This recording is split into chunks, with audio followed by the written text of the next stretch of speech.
lamig na tubig ang balat kapag nagsimulang makaramdam ng pagkahilo o pag-init ng katawan. Kung maaari, huwag lumabas sa mga oras ng pinakamainit na sikat ng araw, partikular sa pagitan ng alas 11 ng umaga hanggang alas 3 ng hapon. Kung lalabas naman, ay magdala ng payong, pamaypay o minifan, face towel at huwag kalimutan ang inuming tubig. Kapag nakaramdam ng pagkahapo, matinding pagkahilo, panghihina o may kakilalang nawala ng malay dahil sa init ng panahon, agad na magtungo at humingi ng tulong sa pinakamalapit na health facility sa inyong lugar.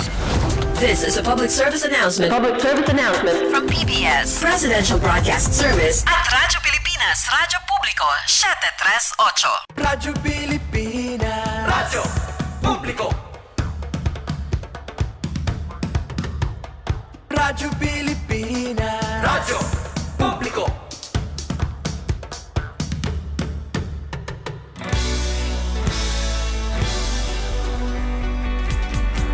Mahalagang mga balita, napapanahong impormasyon. Kami ang inyong gabay pag may bagyo at sakuna. Serbisyo ng gobyerno kapag may nangangailangan. Mga proyekto ng Pangulo, damang-dama ang pagmamahal niya. Tulay ng mga hinaing, ang problema ng bayan ating lulutasin. Tulay sa himpapawid, tulay ng pagbabago. Radyo Pilipinas, Radyo Publiko ng bagong Pilipinas. Radyo Publiko, Radyo Pilipinas, Radyo Publiko ng bagong Pilipino. Mga proyekto ng Pangulo, damang-dama ang pagmamahal niya. Radyo Pilipinas, Radyo Publiko, ang boses ng Pangulo.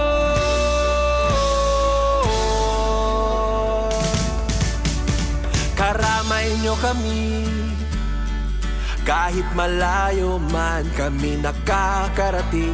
OFW magsasaka, buhay ay iba't iba, san mang lugar ng bansa natin. Tulay ng mga hinaing, ang problema ng bayan ating lulutasin. Tulay sa himpapawid, tulay ng pagbabago. Radyo Pilipinas, Radyo Publiko ng bagong Pilipinas. Radyo Publiko, Radyo Pilipinas, Radyo Publiko ng bagong Pilipino. Mga proyekto ng Pangulo, damang-dama ang pagmamahal niya. Radyo Pilipinas, Radyo Publiko, ang boses ng Pangulo. Radyo Publiko, Radyo Pilipinas, Radyo Publiko, Radyo Pilipinas. Ito ang Presidential Broadcast Service Radyo Pilipinas, Radyo Publiko ng Bagong Pilipinas para sa Bagong Pilipino. Naghahatid ng mahahalagang balita at impormasyon na guugnay ng pamahalaan sa sambayanan. Tulay sa himpapawid ng serbisyo publiko. Radyo Pilipinas, Radyo Publiko, ang boses ng Pangulo. Sa Mega Manila, 738. Radyo Pilipinas, Radyo Publiko. 6 na minuto makalipas ang alas 3 ng hapon. Dole at your service sa Bagong Pilipinas. Hatid sa inyo ng Department of Labor and Employment. Katuwang ang Radyo Pilipinas, Radyo Publiko. Ang programang Dole at your service sa Bagong Pilipinas. Ipagbibigay alam ang mga pulisya, programa, mga serbisyo at mabilis na tugon sa mga isyu at problema sa sektor ng paggawa. Makabayang paglilingkod para sa kapakanan at proteksyon ng manggagawang Pilipino. Dole at your service sa Bagong Pilipinas. Dito lang sa Radyo Pilipinas, Radyo Publiko. Samahan ninyo ang DOLE sa pagtalakay at pagbibigay ng solusyon sa mga isyu at usapin sa larangan ng paggawa. Maraming salamat. Mabuhay ang bagong Pilipinas. Po, yan po ang ating kalihim ng Department of Labor and Employment, of course, Secretary Bienvenido Laguesma. Isang mapagpalang pagbati po ngayong hapong ito. Ito po ang isa pang edisyon, isa pang episode ng inyong programang Dole at Your Service sa Bagong Pilipinas. Ako po ang inyong lingkod, Ray Sampang. Tinanyayan po namin kayo para sa ika-28 episode na po ng ating programang Dole at Your Service sa Bagong Pilipinas. At sa ating mga taga-subaybay, isang mahalagang episode na naman ang naghihintay po sa inyo kung saan makakasama nating muli si Information and Publication Service Director ng Department of Labor and Employment, walang iba kundi si Director Len Pineda. Magandang hapon po, Director Len. Hi, Sir Ray. Magandang hapon pong muli sa ating lahat at sa ating mga taga-subaybay. Sama-sama po tayong muli sa isa na namang oras ng pagbabahagi ng mahalagang balita at kaganapan mula sa Dole. Kami po ang inyong kaagapay kada Biyernes ng hapon, mula alas 3 hanggang alas 4, dito lamang yan sa Radyo Pilipinas, Radyo Publiko, DZRP 738 kHz at Radyo Pilipinas World Service sa ilalim ng Presidential Broadcast Service. Para po sa ating mga taga-subaybay, pwede po kayong magpadala ng inyong mga tanong tungkol sa trabaho. Text lamang po natin ang numerong 0911-487-4554 na inyong din po makikita sa inyong mga screen. Maaari din po kayong magkomento sa aming social media live stream at iyan po ay sasagutin namin maya-maya po lamang.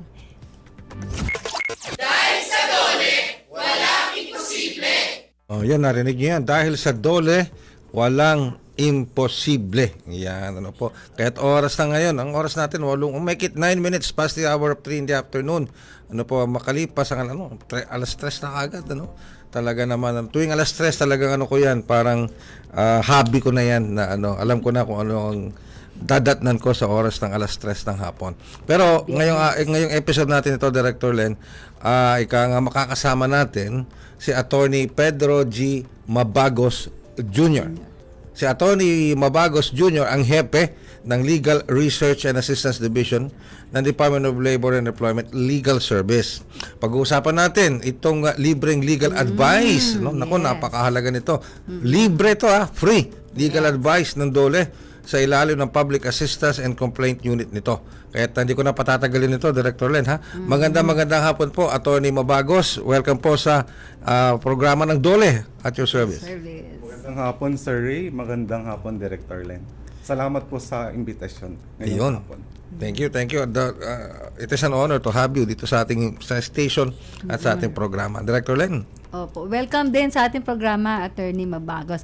But before proceeding, Sir Ray, since this is the last Friday of the month of March, oo. Happy Women's Month po sa amin lahat. Oo nga pala. Happy Women's Month sa inyo.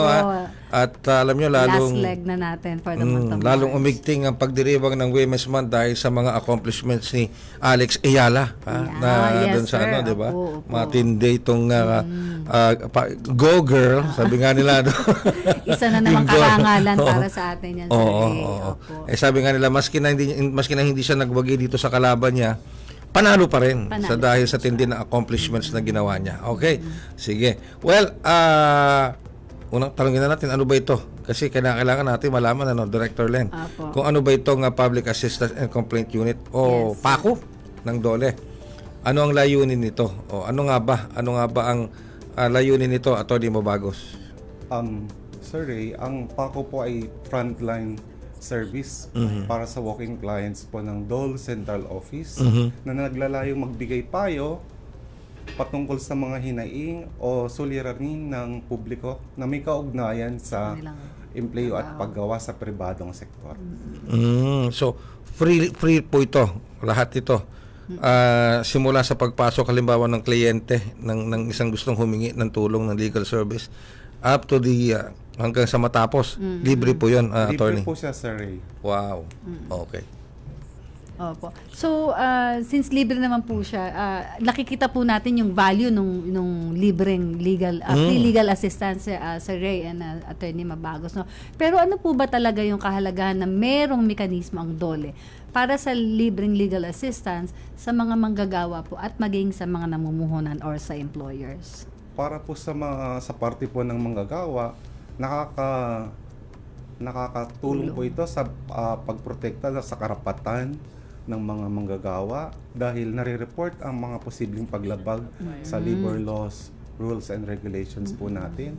Na-educate po sila sa kanilang mga karapatan at pati na rin po sa kanilang obligasyon sa lugar ng pamamasukan. Nakakalibre po sila sa, gaya po ng sinabi ni Sir Ray kanina, nakakalibre po sila ng payong legal, hindi na po kailangang gumastos. At sila rin po ay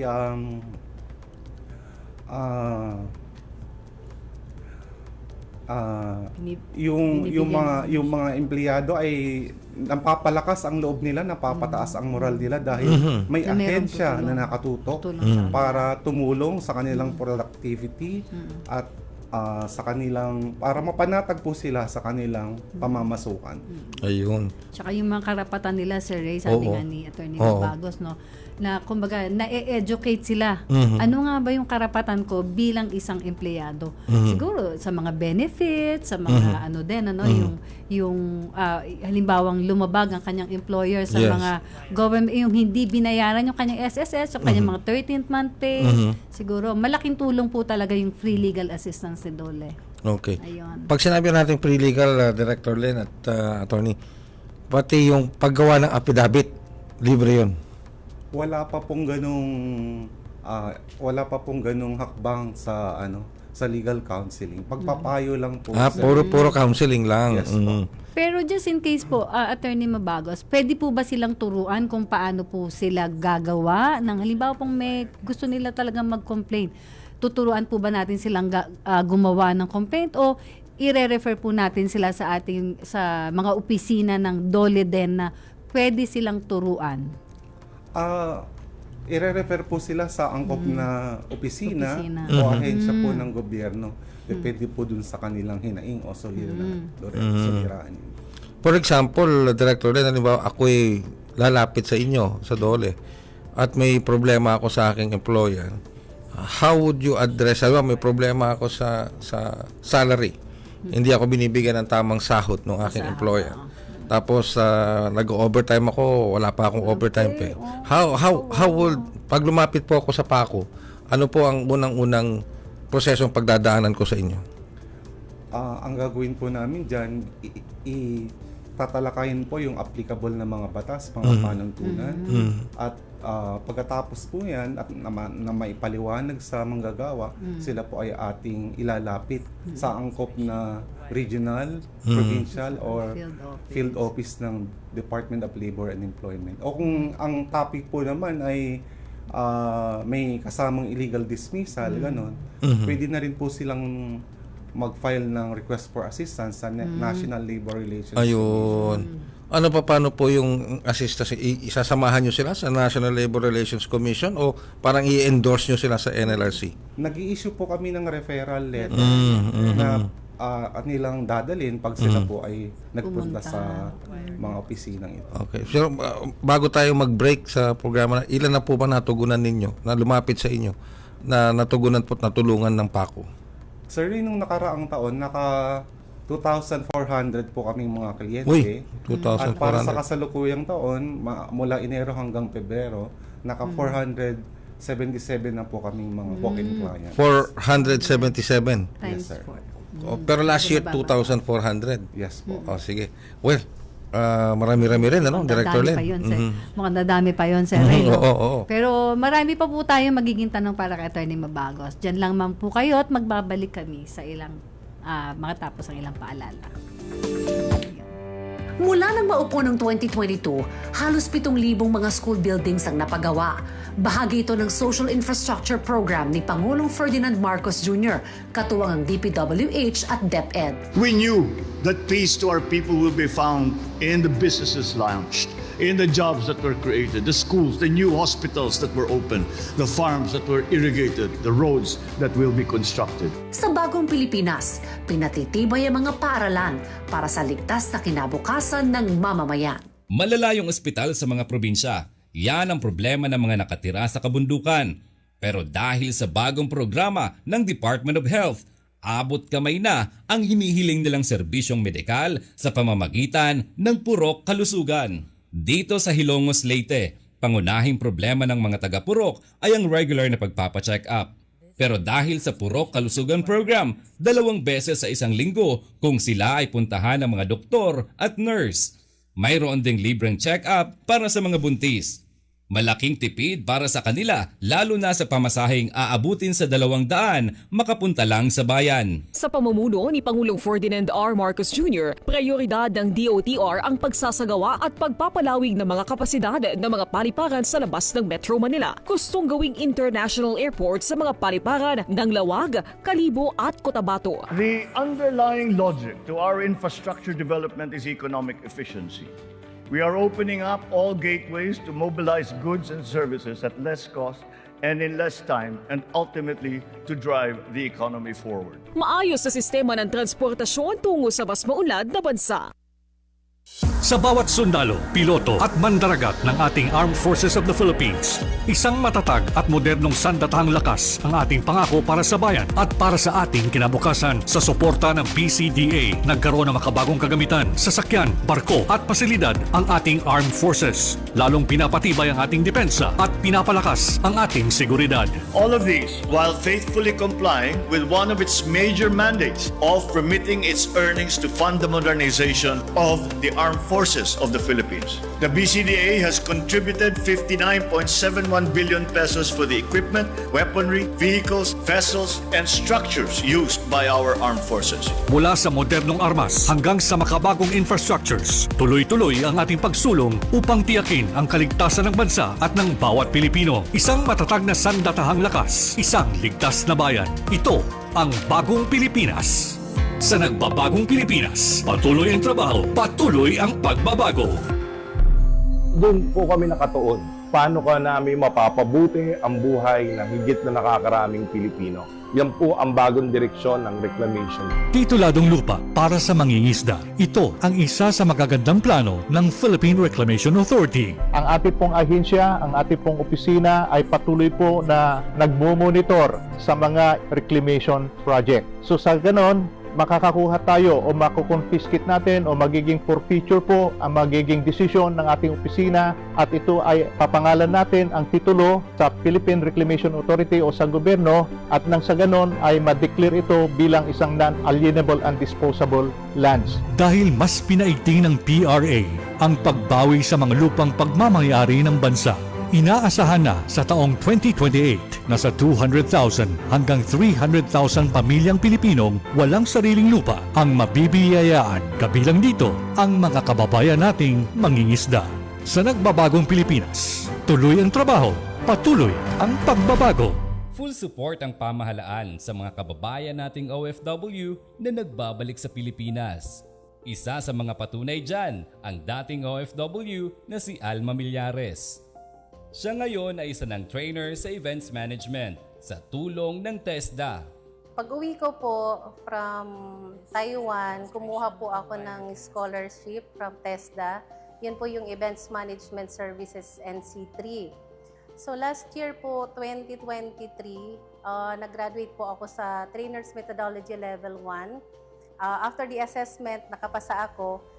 In-absorb naman po ako ni AMEC, the Ago Medical and Educational Center, para po maging trainer nila sa events management. Bilang OFW, hindi ko na po iisipin pang bumalik sa ibang bansa para magtrabaho dahil meron naman po palang ino-offer dito sa atin na magiging madidevelop yung skills mo sa pamamagitan ng TESDA. Sa mga katulad ni Alma, nakaalalay ang Administrasyong Marcos para sa kanilang bagong simula, pagbalik sa Pilipinas. Ang nagbabalik-bayang mga OFW kasama ng kanilang pamilya ay sinusuportahan nating mabuti upang maging maayos ang kanilang bagong simula dito sa bansa para makakuha ng magandang trabaho o di kaya makapagtayo ng negosyo. Dole at your service sa Bagong Pilipinas. 21 minuto na po makalipas ang 3:00 ng hapon. Kayo po patuloy na sumusubaybay sa ating programang Dole at your service. Dito pa rin po sa inyong himpilang Radyo Pilipinas, Radyo Publiko. Kami pa rin po ang inyong mga lingkod. Ako po ang inyong lingkod, Ray Sampang. Kasama pa rin si Director Len. Okay. So nagbabalik po tayong muli kasama si Attorney Pedro Mabagos Jr. ng Dole Legal Service. Sir Pete, ano po ba yung karaniwang reklamo o hinaing ng mga kliyente na dumudulog po sa PACU? Sa amin pong pag-aaral mula 2020, ang karamihan po sa mga idinudulog nila ay patungkol sa final pay, separation pay, overtime, retirement pay, yung tungkol sa illegal or constructive dismissal, 13-month pay, mga social welfare benefits katulad ng SSS, PhilHealth at Pag-ibig. At pati na rin po yung delay sa pagbabayad ng kanilang sahod. Yun. Okay, so Same. dun, sususugan ko yung tanong ni Director Len. Okay. Pag sinabi natin kasi more on monetary yung problema, no? Majority ng problema na dinudulog sa yung monetary. Yung bang mga bonuses kasama doon? Ano ba yung 13-month pay, 14-month pay, gano'n? Kasama merong mga hindi bulto nun, gano'n ang dami ng mga ayun. Kasi sa Ray, 13th month yun. Oo, sa bagay. Magpapasko. Pero isa pang tanong, Director Len, sabi nga gaano kahaba dapat, may batayan ba kayo sa PACU kung gaano kahaba ang dapat gugulin ng isang lalapit sa inyo sa PACU para matugunan yung kanyang concern? Sir, sa Dole Citizen Starter po namin, yung mga tanong, yung sa proseso po namin, may simple at complex po na mga transactions. Yes.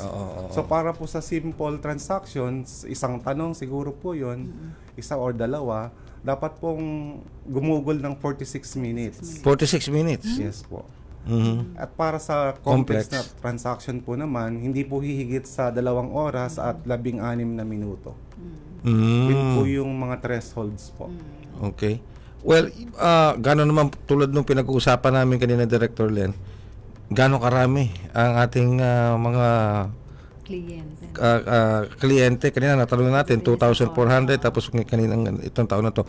Pero yung mga tao natin mismo sa PACU, are enough ba sila? Lalo na mga abogado to handle the cases, yung mga gano'n? Sa isang araw po, 2 po ang naka-duty, isa sa umaga saka sa hapon. Pero kung medyo marami na po ang kliyente, meron pong reinforcement. Uy, may reinforcement. Nabababa po. Galing sa taas. Yes po. Buti pa sila may Nasa reinforcement. ground floor po ang aming sa ground floor. office, yes. Okay. Sige. Kasi doon din sa office yun sa Ray, sa baba. Sa baba. So, Ayun. ang legal service nasa 4th floor, sir, ano? 6th floor po kami. 6th floor. So, mali pa ako. Ayun, sige. So, wow. Opo. So, ganun ka. No? Pero bukod sa personal na, paano pupunta? Kailangan ba lagi, Director Len, attorney, laging personal ang punta sa inyo? O pwedeng online? Meron din ba kayong sistemang ganun? Mayroon pa po kaming ibang mekanismo para sila ay makahingi ng payo. Sa pamamagitan po ng telepono, pwede po silang tumawag sa amin sa telepono bilang 8527-3000, local 607. Pwede rin po silang magtanong sa pamamagitan ng electronic mail sa Dole ay sa ls@dole.gov.ph. Ayun. Okay. So, pwede sa phone. Yes, sir. Tsaka Ano yan, meron din po cellphone, tayong landline? hotline. Landline po yung sa amin. Landline. So, yan. Direct po yan sa legal service. Meron din naman po tayong hotline, 1349. No? Kumbaga, yun naman ang reinforcement namin sa kanila sa Ray. Okay. Ayan. Sige. Tsaka yung mga systems po na na-discuss natin with NCMB before and NLRC po, yung ating Dole ARMS at .dole.gov.ph po. Yun yung isa. So talagang napakarami pong paraan ni Dole para tugunan yung mga reklamo, yung mga concerns na ating mga manggagawa. Bukod pa po dun sa mga online na mas pinadali, yung paglapit nila sa department, meron pa po tayong face-to-face na legal service. At meron din po ang ating mga regional offices, Sir Rhea. Ayun, sir, di ba? Tama po ba yung siyado? May mga, sa bawat pong regional office, provincial at field offices po ng DOLE, meron po mga nakatalagang Desk siyado na tinatawag, Desk single officer. entry approach desk officer Yun. na nakatalaga po sa mga opisina namin. Meron po niyan. Opo. Pero isang tanong na lang, Director Del, bago ko ipasa sa iyo. Kasi Women's Month ngayon. Halos patapos na yung Women's Month. If we're going to study the demographics ng mga lumalapit sa PACO, anong mas marami ang lumalapit at humihingi ng tulong sa PACO? Kalalakihan o kababaihan? Sir Ray, balanse po eh. Okay. Equally represented po sila. Yun. Sige. So 50-50. Tama yung sabi, equal. Okay. Sige. Oo nga. Okay, Director Pero Len. meron akong follow-up question, Sir Ray. Paano naman po, Attorney Pete, sinisiguro ng legal service na napoprotektahan yung privacy po, no? Every time, sir, na kasi kailangan natin yan dahil nasa batas na yan. Privacy o yung identity po ng mga manggagawang dumudulog at natatakot na baka pag-initan ng kanilang employer pag nagreklamo po sila. Paano po ginagawa? Ma'am Leng, voluntary po yung pag disclose po nila ng mga personal details nila. So kung ayaw po nilang isulat yung pangalan nila sa aming interview sheet, hindi po yun sapilitan. Parang anonymous, Sir Ray, anonymous. Oh, okay. Sige, pero hindi madi-disclose. Pero halimbawa kung if it's a matter of pwede sabihin natin bordering sa legal na mga complaints na pwedeng hanapan ng halimbawa, sino ba ito nagko-complaint na ito? Don't I have the right to face my accuser? May mga ganon, ano? Hindi pa rin yung ilalabas yung pangalan na yun. Ano po kami ay bound po kami ng Data Privacy Act of 2012 sa kanong IRR po niya. So kung wala pong consent ang kliyente, hindi po namin Bawal to yun, pwedeng i-disclose. Makakasiguro ka na safe ka. Tsaka follow up lang, Sir Pete, kung halimbawa po ang advice o halimbawa pong binigyan kayo ng info na talagang lumalabag yung kanyang employer, ano po yung nagiging advice natin or how do we act on it? Ano po ba tayo sa ibang opisina ng DOLE para sabihin na baka pwedeng i-inspection ito para ma-verify kung tama ba talaga na lumalabag siya o iba po yung natin, iba po yung track or approach po natin doon. Kung sinabi po ng kliyente na gusto nilang itago yung pagkakakilanlan nila, ang pinapayuhan po namin sila na mag-request ng anonymous mag-file ng anonymous complaint sa ating regional, provincial or field offices. At yun po mga opisina na yun, poprotektahan po yung kanilang pagkakakilanlan kung nais po nilang itago ang kanilang identity sa kanilang employer. Ayun. Tsaka siguro tatawagan na lang sa employer. Alright. At 29 na minuto or make it 30 minutes past the hour of 10 the afternoon. 3 minuto na kaagad ang nakalipas. Makalipas ang alas 3 ng hapon. Magbabalik pa rin po kami makalipas sa ilan pang paalala. Mas malawak, mas accessible, at mas modernong pasilidad. Ang bago na gagawin natin under the Marcos administration ay yung Cebu International Container Port Terminal. 25 ektaryang reclaimed land ang nilaan para rito at lalaniman pa ito bilang paghanda sa mas malalaking barko. Ito'y para na rin matugunan ang matagal ng problema sa pantalan. Sa bagong Pilipinas, asahan ang pagpapayabong ng ekonomiya hindi lang sa Cebu, kundi maging sa buong Kabisayaan. Noon, apektado ang klase dahil sa evacuation. Hindi na ngayon, dahil ito sa mga pinapatayong mga intended evacuation centers mula nang maupo si Pangulong Ferdinand Marcos Jr. Within the past 2 years, almost 100 evacuation centers have already been built. While in January of this year, we started the operations of our Disaster Response Command Center, which shall serve as a central hub for the government's disaster response efforts. Mas dadami pa ito dahil sa Likas Pinoy Centers Act na isinabatas ng Pangulo. Sa bagong Pilipinas, infrastrukturang pangkaligtasan ang prioridad ng pamahalaan. Handa ka na ba para sa iyong susunod na biyahe abroad? Tara na't bumiyahe mula sa Clark International Airport, ang bagong international gateway ng bansa. The world-class design of the new Clark International Airport Terminal has earned international recognition. It is hailed by the UNESCO Prix Versailles as one of the most beautiful airports in the world. Clark International Airport, ang susi sa mas mabilis na biyahe, mas malawak na oportunidad at mas maginhawang paglalakbay. Sa nagbabagong Pilipinas, patuloy ang trabaho, patuloy ang pagbabago. Sa bansang gusto ng kaunlaran, isa sa mga paunahing kalaban, ang gawaing iligal. Ito ang isa sa layunin ng Philippine Reclamation Authority, ang sugpuin ang illegal reclamation sa bansa. Yung illegal reclamation kasi, ito yung mga walang permit kahit sa anumang ahensya ng gobyerno. Sa bagong Table of Organization ng PRA, masusing naiimbestigahan ang bawat lupa para matukoy ang mga nararapat sa ating bansa. Sa bawat illegally reclaimed lands na mababawi ng pamalaan, siguradong makikinabang ang mga nangangailangan. Sa nagbabagong Pilipinas, tuloy ang trabaho, patuloy ang pagbabago. Binibigyang halaga ni Pangulong Marcos ang pagsasaayos ng mga liwasan sa ating bansa. Kasi kapag may liwasan, may pamilya at batang masaya. We are creating a new way of life where we can set the tone, the government can regulate the tone of the progress in the area, giving emphasis to helping the poor and the underprivileged po. Kaya naman noong 2022, pinasinayaan ng Philippine Reclamation Authority at Metropolitan Manila Development Authority ang Rojas Boulevard Promenade Project. May lawak na higit sa 1.5 ektarya ang liwasan na magkakaroon ng 4 na bahagi.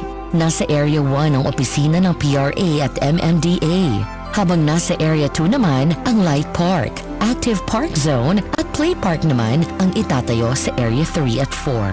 Our reclamation projects, our new ecosystems are geared towards being self-contained communities.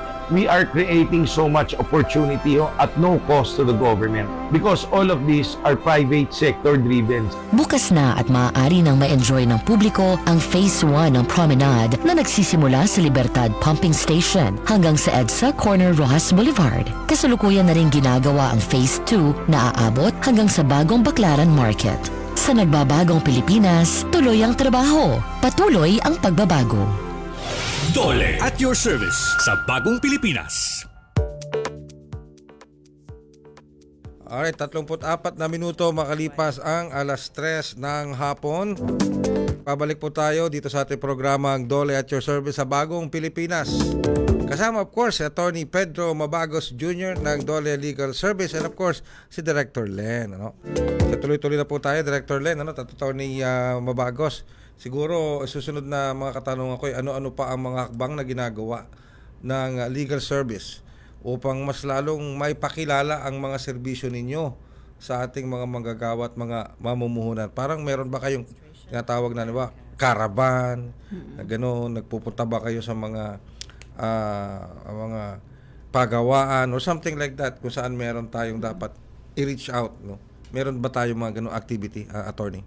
Sir Ray, aktibo po ang legal service sa pagbibigay payo. Kung mayroon pong mga job fair, sumasama po kami doon. Okay. Pag may mga events like Labor Day celebration, mayroon pong kiosk ang legal service po doon. Uy. So sa mga job fair, nandoon din kayo? Yes po. Halimbawa, ako yung nag-job fair bago akong aplikante, nagkamali ako ng mali yung pangalan ko doon sa police clearance o sa NBI clearance. Siyempre, kung mamumroblema ako ngayon, pwede akong humingi ng legal advice doon sa inyo pag ganun. Yes po, Sir Ray. Pwede po. May mga existing parang guidelines. magiging dalawa ng pagkatao. Hindi. Tsaka Sir Ray, I recall, yung every time na meron kasing booth kapag yung kalayaan, araw ng kalayaan. Andun po ang legal service kasama yung ibang bureaus and services, no?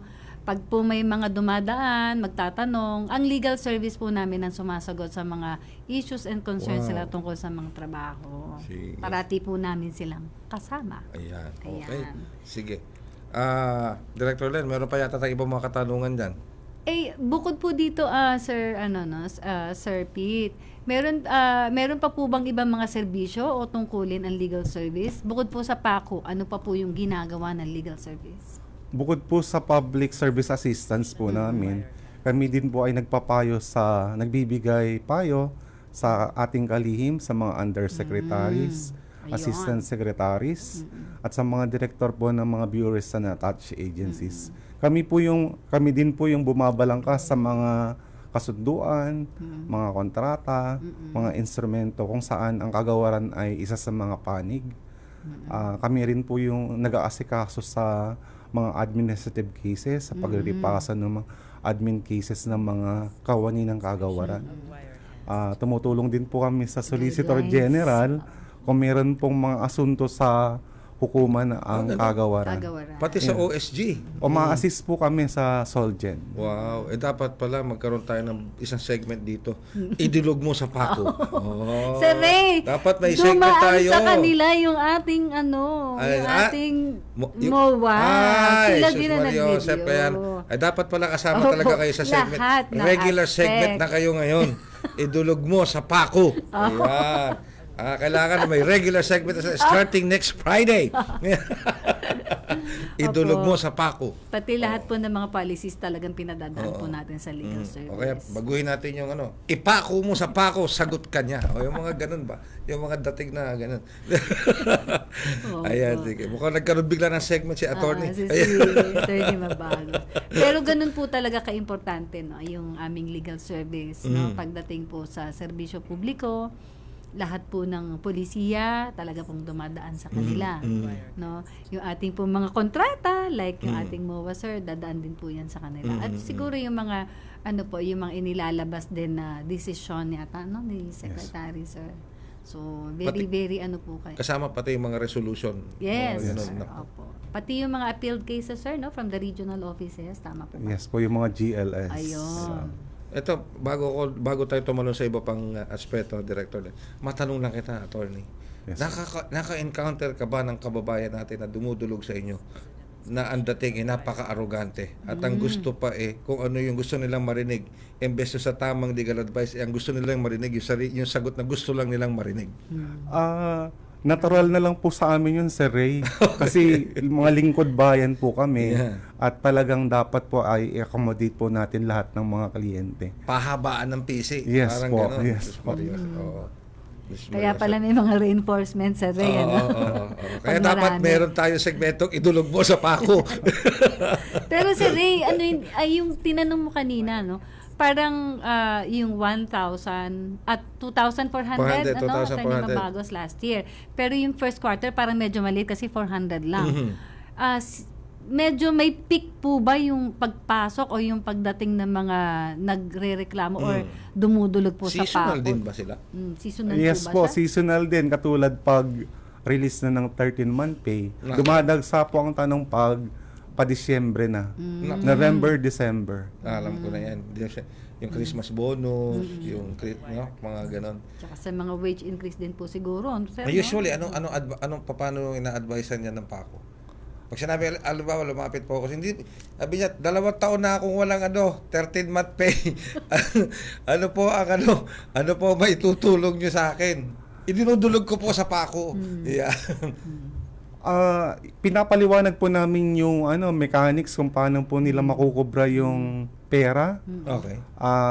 At inire-refer po namin sila sa tamang ahensya para sa ganun ma-actionan kaagad yung suliranin nila. Dahil kung magkamali po sila ng lalapitan, hindi po jurisdiction ng opisinang nilapitan nila, i-refer din po sila sa tamang sa tama pong opisina. Ayun. Sir, nagko-compute kayo? Nagko-compute po ba kayo ng 13th month? Yeah. Nagko-compute ba kayo? Pag 13th month, sir? Yes po. Straight naman po yung formula nun. Ayun. May formula. Kung ano po yung basic pay na kanilang tinanggap. Sa halimbawa, naglingkod po sila ng 5 buwan lamang. I-total lang po yung sinahod nila sa loob ng 5 buwan at divided by 12. Divided by 12. May idea na tayo, Sir Ray. Yan, oo. Pero sa private yun. Magkano? Di ba, pagkano? Baka may humingi sa atin na sa private advice. yun, Ganito Okay, lang. sige. At least may natutunan ako ngayon, Sir Ray, kung paano siya Sige. kukumputin. Okay. Opo. So alam ko na kung anong buwan ako tatawag kay Director. Marami lalapit na sa'yo Oo, niya, Sir Ray. sige, sigurado Narinig ko, meron kayo in-interview. Ano yung number nun? Okay, Director Pa. Len. At dahil nga po dito, tuloy-tuloy pa rin ang ating serbisyo publiko. Sa ilang sandali po lamang, ang inyong mga tanong ay aming sasagutin. Dito lamang pong muli sa huling segment na ating programa, Dole at your service sa Bagong Pilipinas.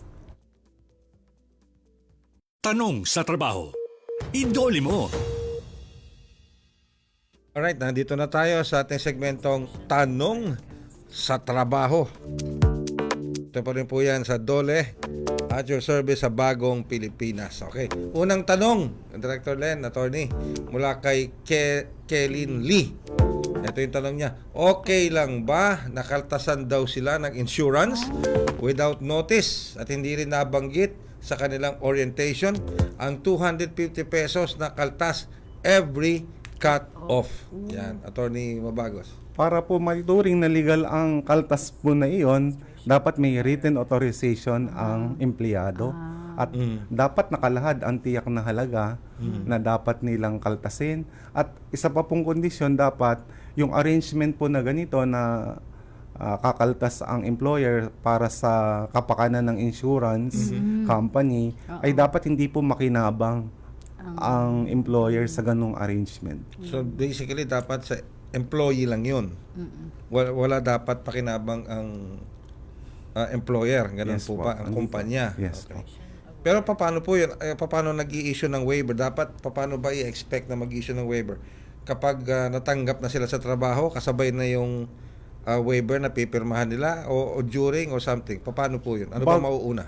Bago po i-effect yung deduction, dapat may written authorization po ang empleyado. Hindi pwedeng mahuli. Hindi Yan. po pwedeng mangyari yung gano'n. Ayun. Kasi pag wala pong written authorization bago ang deduction, may tuturing po siyang illegal deduction. Kasi minsan baka sabihin ng employer, no, attorney, director, hindi, para sa ano mo yan? Sa HMO mo yan. Di ba? Kaya ka kinaltasan. HMO mo yan, health insurance mo yan. Di ba? Hindi pa rin pwede yun. Kailangan may waiver pa rin. Kailangan po ma-meet yung mga kondisyon na binanggit po natin kanina. Ayun. Paano po pala kung nakapaloob na siya doon sa kontrata? Okay lang po Meron ba yun? Ano ba? Yung naka-fine print siya, ganun po. Tungkulin po ng employer na ipaliwanag sa empleyado. Dahil kung hindi po alam ng employer yan, pwedeng i-contest na illegal deduction po yun. So, pati pala sa kontrata sa trabaho, may fine print. Akala ko sa insurance lang. Oo nga po.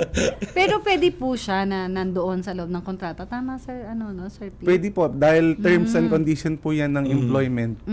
Ayun. Okay, pwede pala. Pero pag fine print, pag hindi na inform, pwede pa ring latagan ng reklamo. Ayun, sige. Okay, may kalawang tanong, Director Len?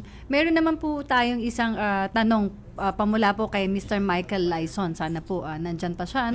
May laban daw ba ang isang empleyadong 15 taon na sa agency at ayaw irregular? Nako, 15 years? 15 years? Di ba dapat regular na siya, Sir Pete, after 6 months? 15 years na? Medyo kulang yung disclosure niya. Kasi kung sa gobyerno po yan, hindi po maliwanag kung sa pribadong sector o sa government sector yung ano niya. Pero sabihin natin sa agency pribadong po siya. sector, kung legitimate contractor po yung agency niya, dapat po siya ng regular. Ayun. Dahil empleyado po ng agency yung mga nade-deploy sa mga kliyente ng agency. Okay, alam mo, let's i-simplify natin yung ano. For example, merong lumapit sa inyo nagtatrabaho sa isang opisina, private company siya. Ano ba, isang brokerage company, private. 10 years na siya, hindi pa rin siya, halimbawa, nare-regular. Yun, pwedeng questionin yun, pwedeng magsampa ng reklamo. Yes po. Ilang taon pa dapat maging regular para maging regular sa isang private company? Kung Kung ikaw po ay pinabayaang magtrabaho ng higit sa... Kung ang entrada mo po kasi sa trabaho ay probationary employee ka. Marami kasing kategory yan. Kung probationary employee po ang entrada mo at binayaan kang maglingkod sa higit sa 6 na buwan, by operation of law, magiging regular ka pong empleyado. At kung ikaw naman ay pumasok ng walang kontrata dahil pinabayaan kang magtrabaho sa mga aktibidad ng isang negosyo na mahalaga at kanais-nais sa operasyon, magiging regular ka po doon. Isang tanong na lang, Director. Medyo yung kay Michael Lyson, sir, no? 15 years. 15 years. Pero matanong ko lang, ano ba ibig sabihin ng, di ba minsan may nakikita ako sa kontrata no employer-employee relationship. Anong ibig sabihin nun? Yun po kasing pagdetermine ng pagkakaroon ng employer-employee relationship, hindi lang po yun nakikita sa kontratang nakasulat. Ang pamantayan po dyan ay tinitignan kung may control ang employer sa gawain ng manggagawa. At yung pasweldo yata. Tapos yung pagbabayad ng sweldo. May mga test po yun na ginagamit. Pero ang pinakamahalaga yung control test. Okay, pero it does not free the employer from any legal responsibility. Yes po, pwede po yung i-contest anytime. Yun. Okay, sige. Kasi madalas may nababasa ko laging gano'n. Parang no employer-employee relationship. Parang may laging gano'n. Ang pumapasok agad sa isip tuloy ng parang tinatakasan niya yung responsibilidad niya bilang employer. Medyo mahirap siya, no, sir Ray. Yes. Especially itong tanong niya kasi kanina na agency. Pero tama din yung sabi ni Attorney Pete, kung agency ba siya na ano yun, sir? Yung regular na siya? Yung legitimate contractor. Legitimate. Kasi nga naman baka hindi legitimate naman. Kung hindi po legitimate ang kanyang dapat agency, magreklamo na siya, sir, di ba? Dapat maging siya po ay magiging regular na empleyado ng principal. Oo. Okay, sige. Naku, may tanong. Kailangan muna nating mag-break. Kailangan muna natin magbigay ng dahil tumatalon na sila doon sa loob. So tayo po ay magbabalik makalipas ang ilang paalala. Malayo na sa nakagisnang masikip at makipot na baklaran ang magandang plano ng Philippine Reclamation Authority sa barangay na ito. It is a livelihood project for the poor businessmen, yung mga maliliit na negosyante. Ayan po ang gusto ng Pangulo, makatulong sa maliliit at nagpupumiglas maghanap buhay po. Kinikilala ng ating gobyerno ang potensyal ng mas malaking industriya sa baklaran. Kaya naman para masigurong lahat makikinabang at walang maiiwan, nakipagtulungan ng PRA sa Metropolitan Manila Development Authority o MMDA para mailatag ang proyektong magkaroon ng bagong baklaran market o BBM. Isa itong multi-level market na magkakaroon ng 2,000 stalls na magsisilbing Kadiwa Center. Initiative ito ni Pangulong Marcos. Ang mangyayari po, magbibigay kami ng hanap buhay sa vendor, ganda ang kanilang estado ng pagbe-vending, mababawasan ng traffic sa Rojas Boulevard at sa Taft Avenue. Mawawala kasi ang mga vendor doon. So gagaan ang traffic, magkaka-livelihood center at bababa ang presyo ng bilihin at gulay dahil maglalagay kami ng kadiwa. Sa nagbabagong Pilipinas, tuloy ang trabaho, patuloy ang pagbabago. Dole at your service sa bagong Pilipinas. Alright, oras po natin 50 minuto makalipas ang alas 3 ng hapon. Lalo lamang gumaganda itong usapan natin dito. Kasama natin si Attorney sa Paco na Director Len. Go ahead, Director Len. Meron tayong another question, sir. Iwanan muna natin yung yung regular employee. From Miss Leana. Pwede niyo po ba akong tulungan? September 29 pa po ako na-endo. Until now, wala pa po akong nakukuhang 13th month at incentive ng 2 buwan. Ayaw na po mag-reply ng agency ko. Nako. Paano yan, sir? Ayaw na sumagot. Ayaw na, baka nagtago na. Baka binlock na siya. Sa ilalim po ng Labor Advisory Series of 2020, dapat pong mabayaran yung kanyang final pay. 30 araw matapos po yung kanyang sa huling araw po ng pasok niya. Sa kaso po na ito, pwede po siyang mag-file ng request for assistance sa DOL, regional, provincial, or field office na malapit sa kanyang tahanan o sa nakakasakop sa jurisdiction o sa lugar ng negosyo ng employer Alright. o ng agency. Bago tayo tumako, attorney, dito sa question ni Andy. Paano yun? Kasi sabi niya, hindi na sumasagot yung kanyang agency o kumpanya. How would we know kung nandun pa yung agency niya? Paano ngayon yun? Ang proseso po kasi sa SENA, yung single entry approach, susulatan po yan, aalamin kung papadala ng notice yung employer, possible settlement po. Ayun. Actually, ano din Sir Ray, yun din yung isa sa ina-advocate natin. Baka din kasi yung kanyang employer ay, alam mo na yung hindi siya talaga rehistradong employer. Parang fly by night. Yun. Fly by night, sandali, nandyan, tas after nun, wala na. Kaya din po ina-advocate natin sa Department of Labor and Employment na maging mapanuri sa mga job offers na nakikita po ninyo sa social media. Kasi yung iba dyan, alam naman natin na fake. Yes. It's either scam or meron ng trabaho pero gaya niyan, meron po mga nangyayari na hindi na po nakikita after ng ilang buwan. Lalo na pag dumarating na yung kanilang mga obligasyon sa mga holiday pay. Ayan. Okay, siguro last question natin ito, Director lang kay Attorney. Yes, Pwede po bang malipat ang holiday ng ibang araw pero may pasok kami ng mismong araw ng holiday? Mabigat yan. Depende ilipat yung holiday. Halimbawa, holiday ngayon, gusto na ililipat, pero may pasok pa rin sila ngayong araw na ito. Pinapayagan po yan sa ating mga panuntunan at regulasyon. Basta po ang kondisyon dapat maibigay pa rin po yung benepisyo sa kanila on the holiday. Holiday pay. On the exact holiday date. Yes po. Kung ano po yung dapat nilang matanggap na benepisyo, dapat matanggap pa rin po nila yun. Okay, para lang malagay natin sa context. Halimbawa, ang talagang holiday is Monday. Halimbawa, inusog, nilagay sa Friday. Di, syempre, papasok kami ng Monday. Pinapasok kami ng Monday kasi ang holiday, ninusog ng Friday. Saan mag-a-apply, attorney, yung additional pay namin? Doon ba sa Monday o doon sa inusog na Friday? Doon po sa araw na pinaglipatan kasi baka naman siya ay pinapasok doon sa inilipat na ng holiday. Kung halimbawa yung Monday, pinapasok siya doon dahil naswap sa Friday, ibang araw. Friday, dapat po nang matanggap doon. Doon sa Monday na yon, yung Monday. Yes. Ayun. Okay. Pero Sir Pete, halimbawa pong nag-OT siya that time, no? So may holiday pay na siya, may overtime pay po siya. Tama po ba? Yes po, may mas mataas po ang ang percentage. 200% plus meron din po yung effect sa kanilang hourly rate. Gusto ko pa sana pahabain. Ang ganda ng usapan. Kaya sabi ko dapat magkaroon ng segmento rito. Idulog sa pako. Yes. Kailangan yan every Friday na. Okay. Okay, Director na. Wala na tayong oras. Thank you very much. Opo.